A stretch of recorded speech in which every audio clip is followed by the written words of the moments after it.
assume everybody's in fellowship. Are we on? No. Nope.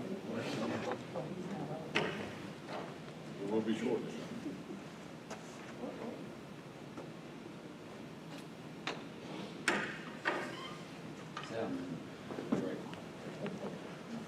Careful now. But while we're getting electronics going and everything there, you know, there's somebody in our congregation that turned 70 today. And I won't give you their name, but their initials are Dan Brown. Happy birthday. If any of you turned 70 before and I didn't mention you, please forgive me. I'm sorry. I just wanted to embarrass Dan.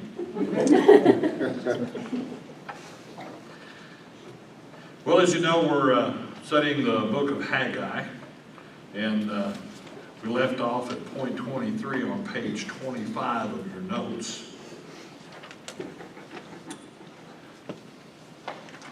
When we deal with the Old Testament minor prophets, we often run into different things that are said, similar language and exhortations, if you will, from some of the major prophets.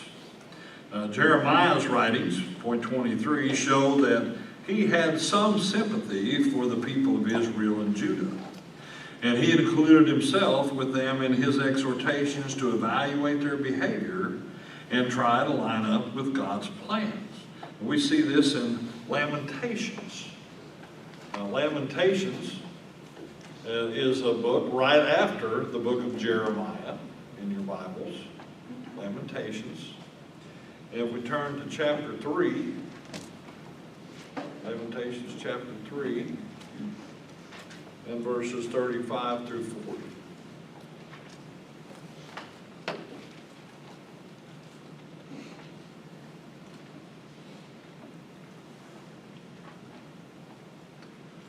And here Jeremiah says, to deprive a man of justice in the presence of the Most High, to defraud a man in his lawsuit, of these things the Lord does not approve. He says, who is there who speaks and it comes to pass unless the Lord has commanded it? He says, is it not from the mouth of the Most High that both good and ill go forth? He said, why should any living mortal or any man offer complaint in view of his sins? He says, let us examine and probe our ways, and let us return to the Lord. So there's all kinds of things that go on out there. I've heard people tell me for years and years, well, you know, that's certainly something that I could complain about, but it won't do any good, so I'm not going to do it. You know, I'm not going to complain about it. Wouldn't do any good even if I did. So that's it. And I've heard people say, well, you know, if you don't have something nice to say, just don't say anything at all. I spent a lot of my years being quiet.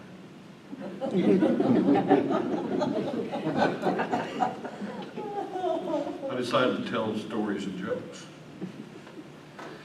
But it's kind of one of these issues that, you know, dealing with people, oftentimes, you know, it's a task, wears you down. But the thing about it is, if we examine and probe our ways and we look to God, we get away from God, it means that we have to return to God. Like Jeremiah said. Point 24, the first command of verse 8 is in the first clause that is structured with two Hebrew words. And those words are awul hahar, translated by the New American Standard as go up to the mountains. But the articular noun har is a singular form, and there is no prelude used for the Lord's command to the workforce would be you must go up a mountain. The cal imperative is a directive to perform a simple action that requires a volitional choice to submit to the Lord's order. This is one of the things I think we're all familiar to some extent with authority. people are assigned authority in different areas of life. And of course, the authority that we come into contact with first in our lives is with our parents. With our parents. You know, in most houses, you know, the father is the main authority, the man. We know that that's God's plan. It's not a deal that's about male authority, but it's God's plan. We learned that in Ephesians. Yeah. And you know, we've all been under teaching in the past where it is all about male authority. It is all about certain things like that. But you know, we have to understand it's God's plan. It's not really about male authority, but that responsibility of authority has been placed on the shoulders of men in the household. It's their responsibility. And as a believer, we have to understand first off, as a person pursuing the Christian way of life, our first responsibility is to make sure that we bring our family to Bible class. But that parental authority is certainly the thing that's most important in children's lives. Right? And of course, all children love parental authority, right? They all love their parents' authority. Well, I know that growing up as a military dependent, I didn't often appreciate my father's authority. See, whenever he was raised up, he didn't finish high school. He had to go to work at the family gas station. They had a gas station, and they also owned a Ford dealership in a little town called Prospect, Pennsylvania. And then later on, my dad decided that he would try and join the Air Force. And they accepted him. That if he would go back and basically get his general education diploma. They accepted him to do that, so he did that. Well, while he had gone off to basic training, and then he went to his first remote assignment in Thule, Greenland. And in Thule, Greenland, he was told that in Thule, Greenland, there's a woman behind every tree. But you know what? There's no trees in Thule.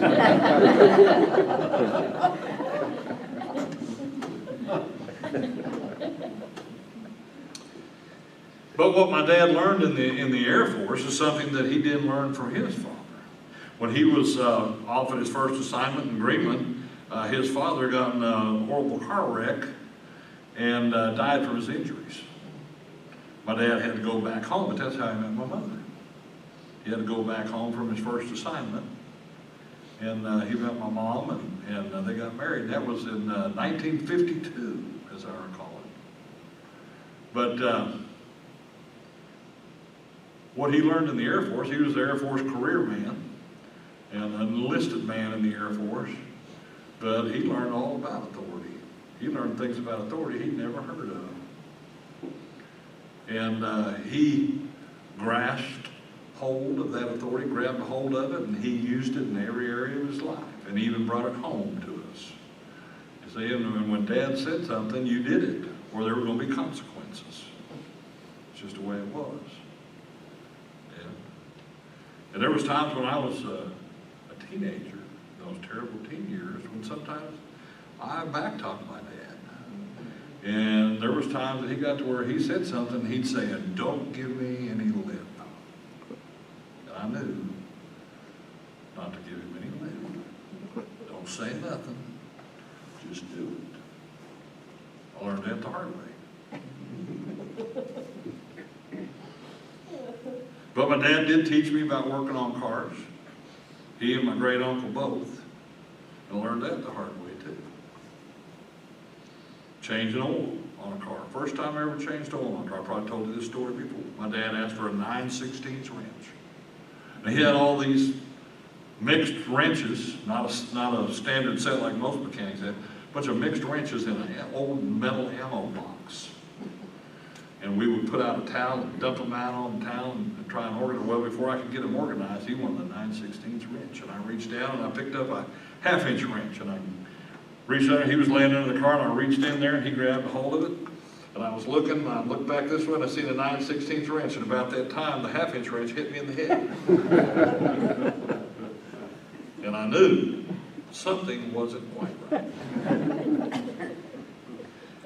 And he said, I said 9/16. And about that time, I laid it in his hand, which was sticking out from under the vehicle. Well, and that was the beginning of learning about authority as a teenager. Because my dad got me out there at 13 years old and said, you need to learn how to work on cars, boy. All right, here we go. But that's the thing here, when we deal with people, even these people, as God referred to them, they had to learn some things. They had to be motivated by the Lord. And we deal with this particular translation here about the Lord's order. They submit to it. They're going to be successful. Their life's going to be easier. That's the thing about the Lord and His authority. God does things for us so much that we don't even think about it. We take a lot of things for granted, all the blessings and things God's brought. If you get down in the dumps, you get depressed about something, or you're upset about something, if you start thinking about all the blessings that God's provided for you, it will probably lift your spirits pretty quickly. I've had several times in my life that I had to stop and review a lot of these things, and review past situations and understand what I had to do to keep moving forward. But that's the thing when we deal with the authority in the home. Children, that's their issue that they often have, is their parents' authority. What am I going to do? I don't want to do what they tell me. Wow, what's new? Nothing. There's nothing new under the sun. My wife sometimes tells me, you need to take the trash out. I said, well, who made you God and Queen? No, I don't give her any lip. I just take the trash out.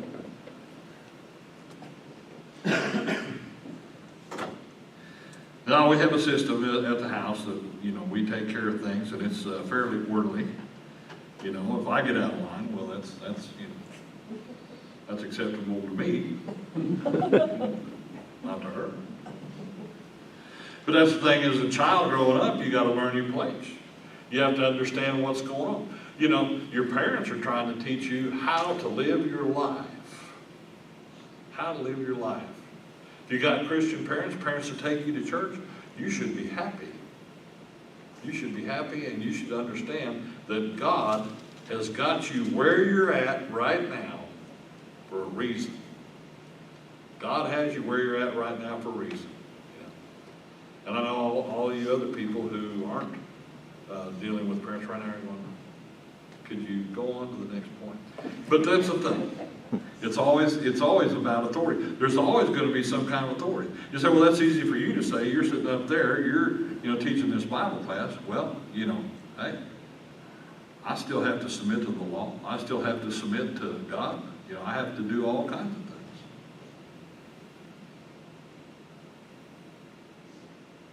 Where we never are at a point in our lives until we're face to face with the Lord that we're out from under authority. Here, we never will be. There's always going to be some kind of authority. And what does the Bible tell us about that? It's all ordained by God. It's God's plan. Get used to it. Point 26. Although a proper noun is not used, a literal translation of the Hebrew may lead a serious student to believe that the Lord may have had a specific mountain that He wanted the workforce to ascend for a specific reason.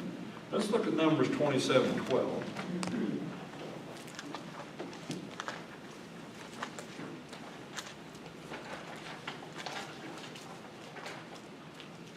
Numbers 27:12.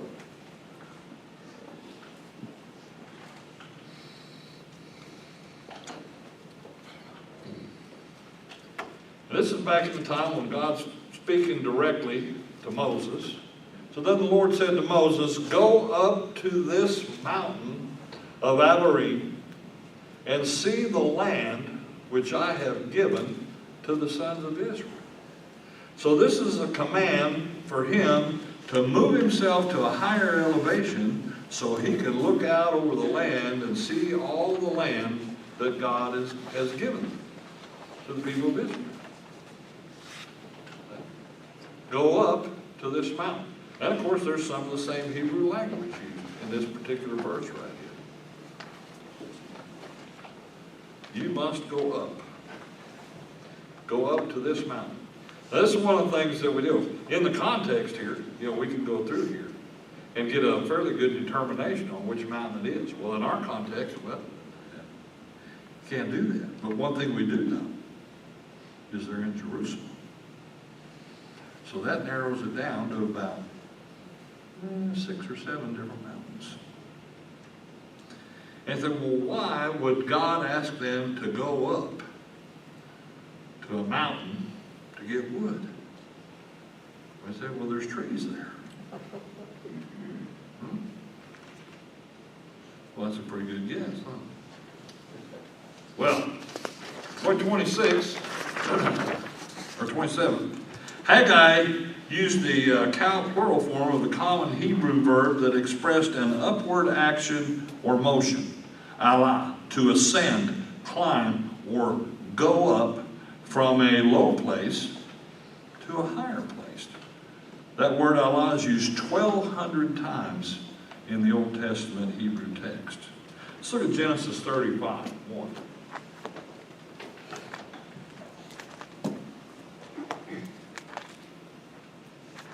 Genesis 35:1. Then God said to Jacob, "Arise, go up to Bethel and live there, and make an altar there to God who appeared to you when you fled from your brother Esau." Now here's Jacob. He's got it going on pretty easy, right? Well, this is the deal where God's appeared to him. God talks to him. God wants him to go up to a higher elevation from where he's at that time. Go to Bethel and make an altar. So here, in our context, they're going to go to a higher elevation for a particular purpose. He says to go up the mountain. And you say, well, this kind of seems odd. Do they have some 2x4s up there? Is there a Home Depot or a Lowe's up there? What's going on here? Point 28, this Hebrew verb is the equivalent to the compound Greek verb onabino that was used 565 times by the LXX translators in the Old Testament Hebrew text. Deuteronomy 32:49.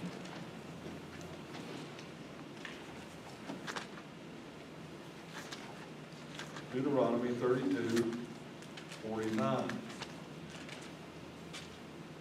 Now here's a little bit more specifics there. Go up to this mountain of the Abarim. Which mountain? Mount Nebo, which is in the land of Moab opposite Jericho, and look at the land of Canaan, which I am giving to the sons of Israel for a possession. Well, here's another place. Here's another point of perspective, if you will. Identifies this more clearly for us, if you will.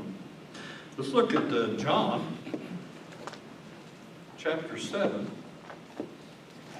We have another command that comes from the Lord. John chapter 7, verse 8. And he says, "Go up to the feast yourselves. I do not go up to this feast because my time has not yet fully come." Now we know that there was 3 required feasts that people had to attend every year. Otherwise, they'd be in violation of the law. Jesus made all of those, but he didn't go to this one. See? But he said, go up. Why? Well, this is a feast that was held in Jerusalem. If you don't know it, Jerusalem is a city that sits, it's kind of like Rome, sits on 7 hills. That's the way it is. It sits on 7 hills. Point 29, the higher place is designated by Haggai with the common Hebrew noun, a mountain, a mountain, and with Jerusalem standing at 2,575 feet above sea level, there are several mountains or hills in and around the city. Let's look at Psalm 125, 1 and 2.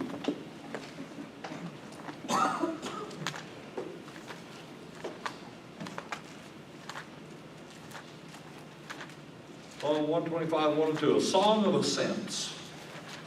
Those who trust in the Lord are as Mount Zion, which cannot be moved, but abides forever.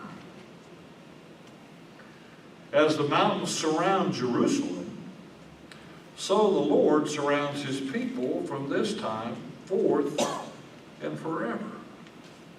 Now, of course, we've got some wordplay going on here, but you can see that there's some truth in this. As the mountains surround Jerusalem.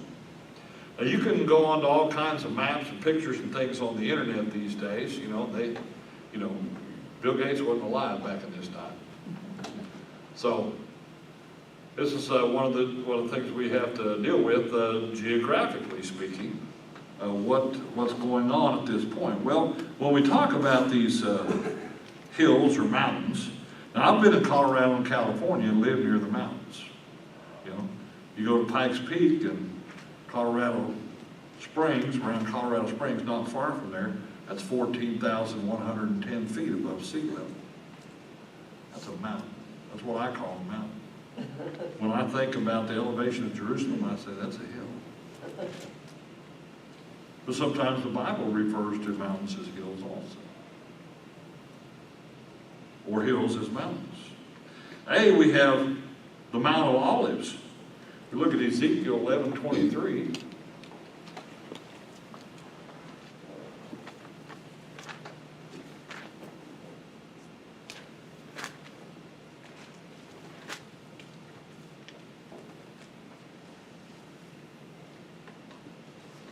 Ezekiel 11:23, the glory of the Lord went up from the midst of the city and stood over the mountain which is east of the city. Gives you an idea, if you know your directions, if you like to be geographically oriented, the Mount of Olives is east of Jerusalem. You'll find a lot of photos on the web that are taken of the Dome of the Rock and Al-Aqsa mosque on behind the walls that go around the city, taken from the Mount of Olives, facing those particular buildings. And oftentimes you'll see them where it's a sunset photo. You got the sun going down in the background. Look at Mark chapter 11 in the New Testament.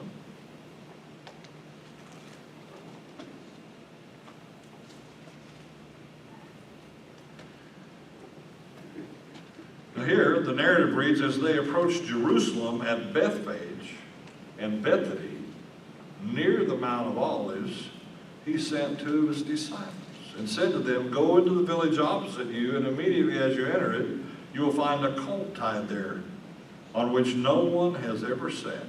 Unite it and bring it here. Well, this is something Jesus is going to town, and he's not going to town on just any colt. But you can see the geographical markers in what we've been told here about the Mount of Olives. B, we have Mount Scopus, which is not mentioned in the Bible. C, we have the Mount of Corruption or Destruction, if you will, which is actually a little bit south of the Mount of Olives, if you will. And we find that in 2 Kings 23:13.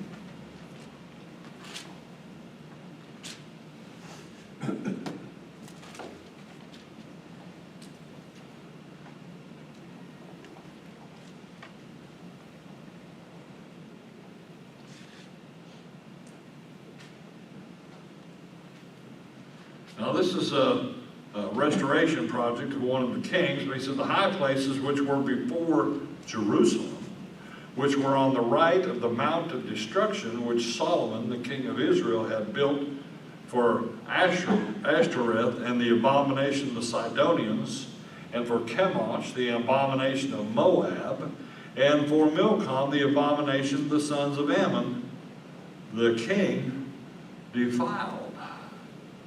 Yeah, he defiled these areas that were built up with these idols. When he talks about Ashtoreth and Chemosh and Milcom, these are idols that were set up in these places in the mountains around Jerusalem. And of course, Josiah has changed his mind about things, and they've got a little program going on there to take care of these. That's why they call it the Mount of Corruption. They had these places up here where these people went up and worshipped idols. We also have the Mount Ophel. If we look at Micah chapter 4.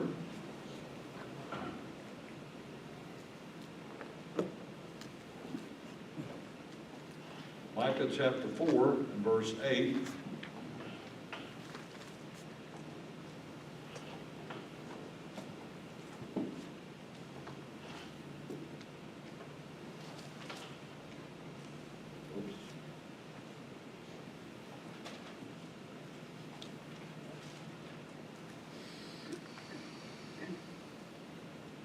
As for you, tower of the flock, hill of the daughter of Zion, to you it will come. Even the former dominion will come, the kingdom of the daughter of Jerusalem. See, now here it says this is one of the clues, hill of the daughter of Zion. And of course another one is tower of the flock. And this is Mount Ophel. I've got a little map that I'll pop up here in a little while. Point E, we have Mount Moriah, which is between Zion, Mount Zion, and Olives. Look at 2 Chronicles 3:1.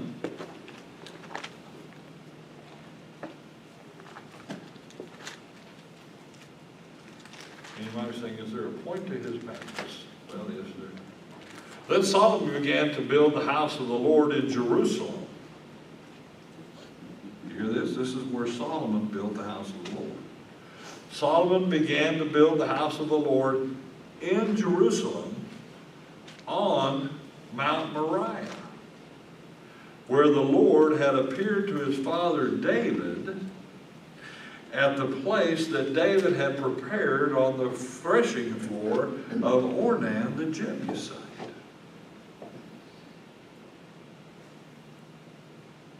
On Mount Moriah.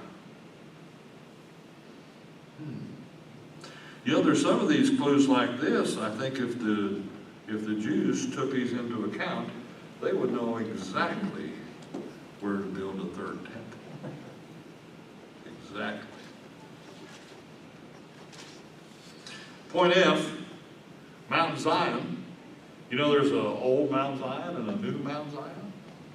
Guess depends on who you are. You know, there's a classic Coke and a new Coke. Well, not anymore. They got rid of it. Nobody liked the new Coke. But this is one of the things that we deal with in the world today. Isaiah 24 and 23.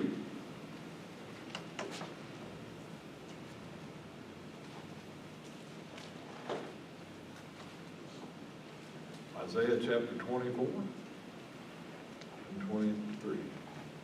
Verse 23.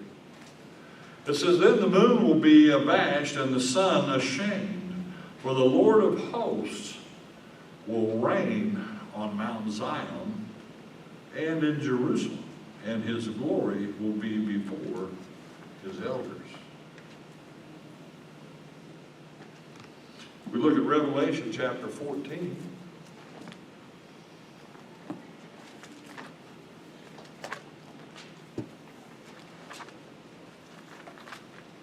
Revelation chapter 14 and verse 1. Then I looked, and behold, the Lamb was standing on Mount Zion, and with him 144,000, having his name and the name of his Father written on their foreheads. This is something I've heard some people take this verse and turn it into some really strange stuff. But this is something that is a literal future event.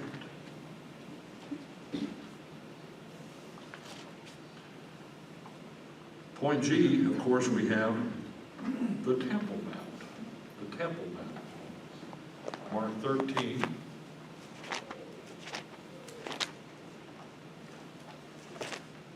And you know, you could write down these coordinates, if you will, and write a letter and send it to the Jews, and they would say, "You're nuts. We know exactly where the temple should be built, on the Temple Mount." And here it says, as he, Jesus, was sitting on the Mount of Olives opposite the temple, Peter and James and John and Andrew were questioning him privately. So we have all these indications, if you will, when you talk about Jerusalem. You can look at pictures and you can tell that it's built on the hillside stuff, but it's just hills all around that area, and then you've got a couple of valleys that run through the area. It's something that's pretty significant.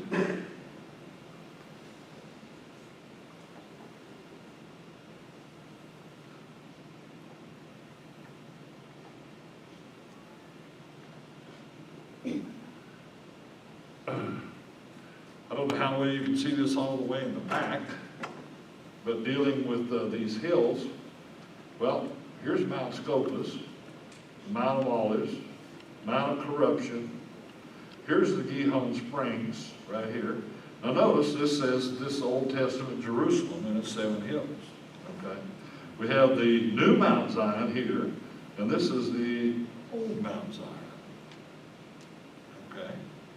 Now we walk through all these clues, and we know that the Gihon Springs fed the temple where the priest could wash up.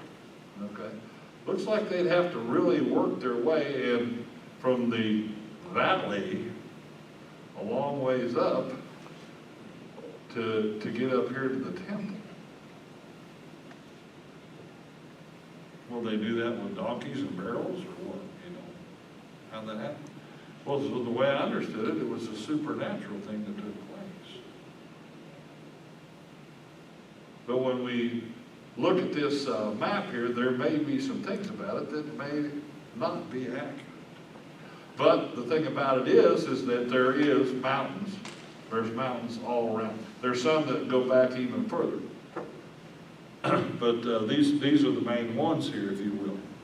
Now, one of the things that we're going to be dealing with coming up is the wood, of course. Where does wood come from? Where do they get this wood? Point 30, forms of the noun har, translated mountain, appear 571 times in the Old Testament Hebrew text. And the singular form can designate a hill or mountain, or in a collective sense, a mountain range. And this har in our verse must not be far from Jerusalem. Let's look at Exodus 19:12.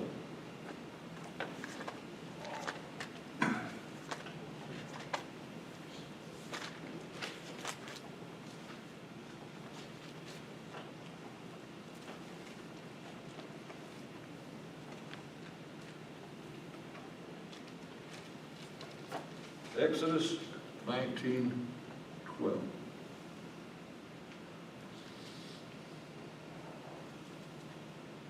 And here's the rules. You shall set bounds for the people all around, saying, beware that you do not go up on the mountain or touch the border of it.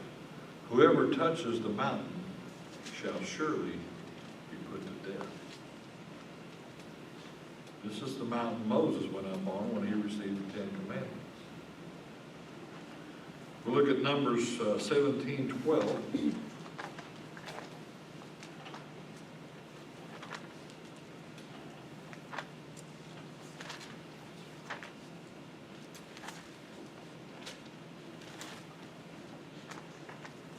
Then the sons of Israel spoke to Moses, saying, Behold, we perish, we are all dying. Everyone comes near, who comes near to the tabernacle of the Lord must die. Are we to perish completely?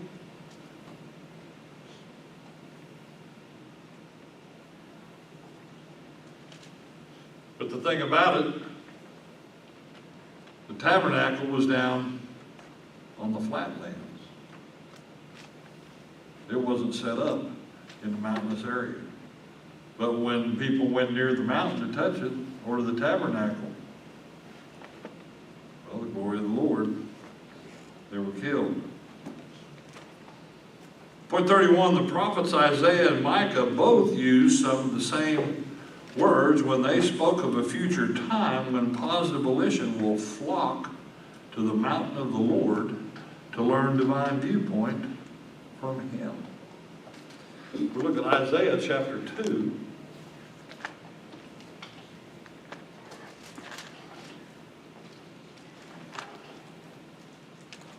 Isaiah chapter 2, verses 1 through 4. Here the word which Isaiah, the son of Amos, saw concerning Judah and Jerusalem. Notice that it said the word which he saw. Now it will come about that in the last days the mountain of the house of the Lord will be established as the chief of the mountains, and will be raised above the hills, and all the nations will stream to it. And many peoples will come and say, Come, let us go up to the mountain of the Lord, to the house of the God of Jacob, that he may teach us concerning his ways, and that we may walk in his paths. For the law will go forth from Zion, and the word of the Lord from Jerusalem. Mount Zion, the new one, the new Mount Zion. Well, you know, we saw a little map here, and it said they got two Mount Zion. Well, I believe the little Mount Zion that people refer to today, the new one, is not the one that the Lord's going to be on in the future. Micah chapter 4, verses 1 through 3.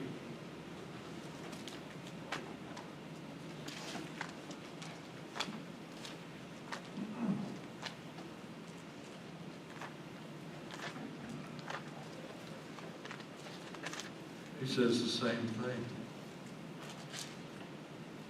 And it will come about in the last days that the mountain of the house of the Lord will be established as the chief of the mountains. Same thing, a little bit different. It will be raised above the hills, and the peoples will stream to it. Many nations will come and say, Come, and let us go up to the mountain of the Lord, and to the house of the God of Jacob, that he may teach us about his ways, and that we may walk in his paths.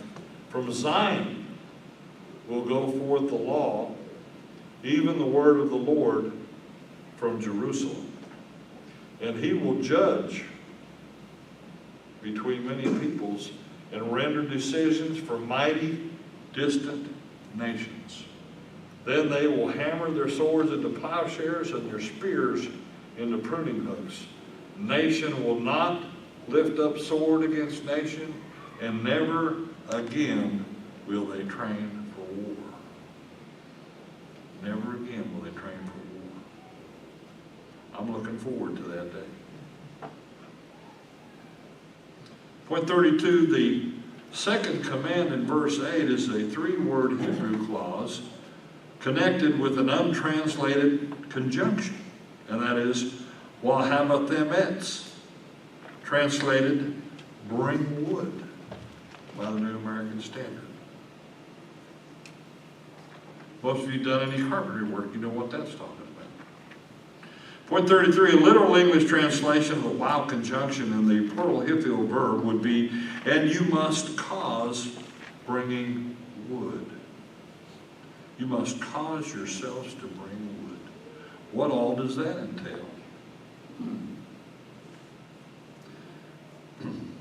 The perfect plural form expresses all the action caused by the workforce that is required to haul a load of wood to the job site. What's the job site? The temple in Jerusalem, on Mount Moriah.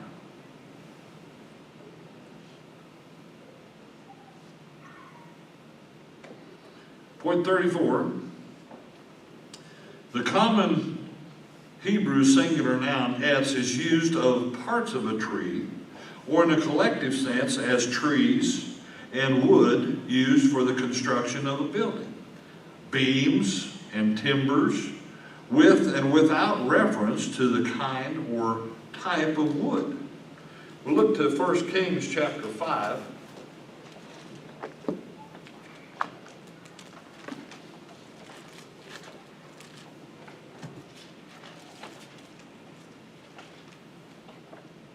Kings chapter 5, verse 15. Now, if you got enough people to do the work, it usually gets done pretty quick. Or if you have to move it somewhere, you got enough people. That's it. Now, you remember there's 50,000 people that went up to rebuild the temple, right? We figured that out from our historian Ezra. About 50,000, a little shy of 50,000. It says, now Solomon had 70,000 transporters, 80,000 hewers of stone in the mountains, besides Solomon's 3,300 chief deputies who were over the project and who ruled over the people who were doing the work. Can you imagine that, having 3,300 supervisors?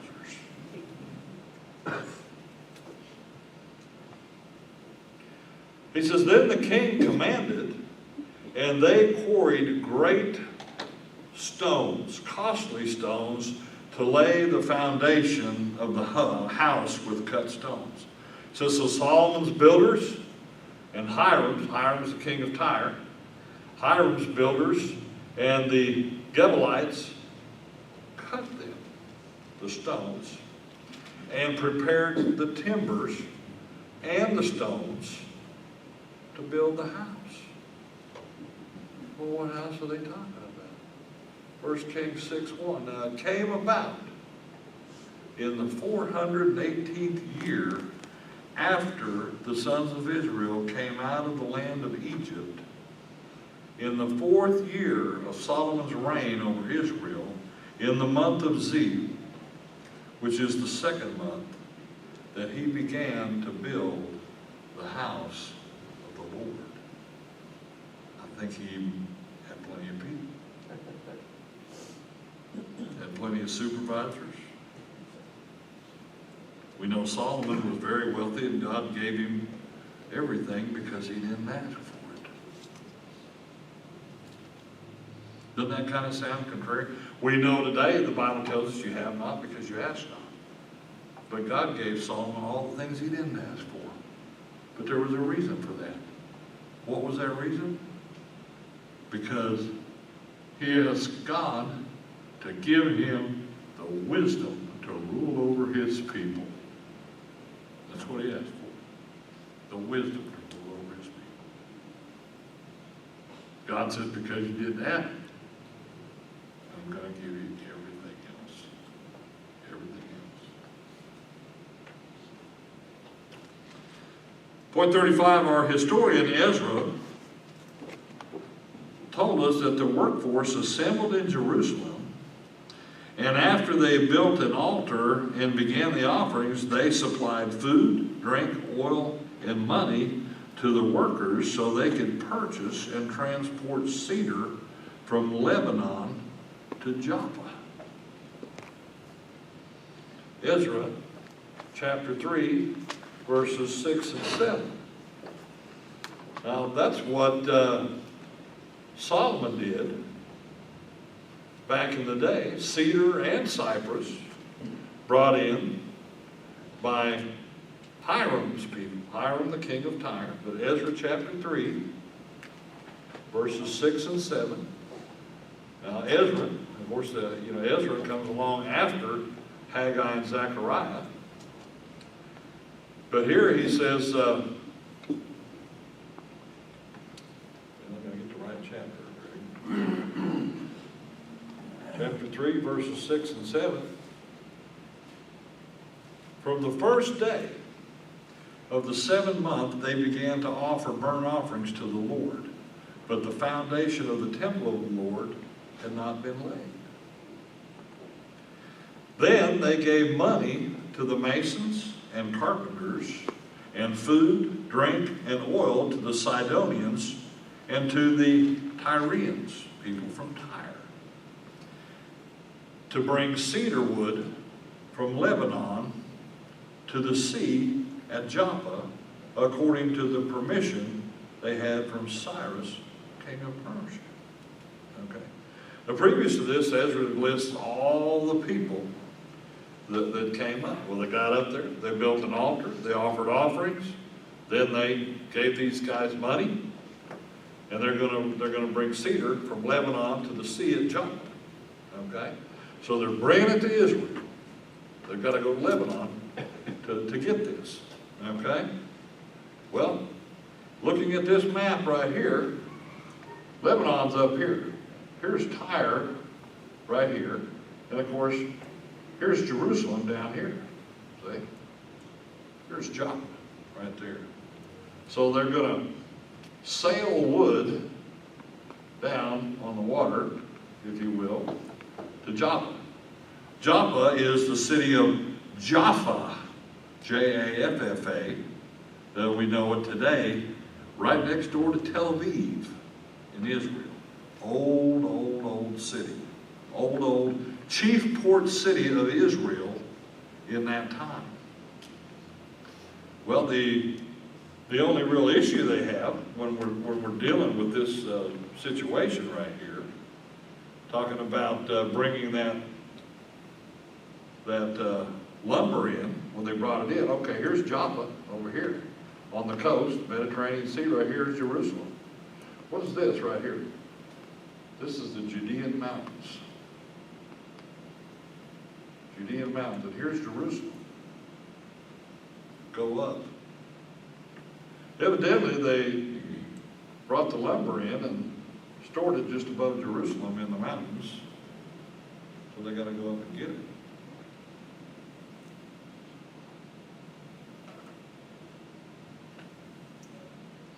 And we'll stop there for today and pick up at point 36 Wednesday night.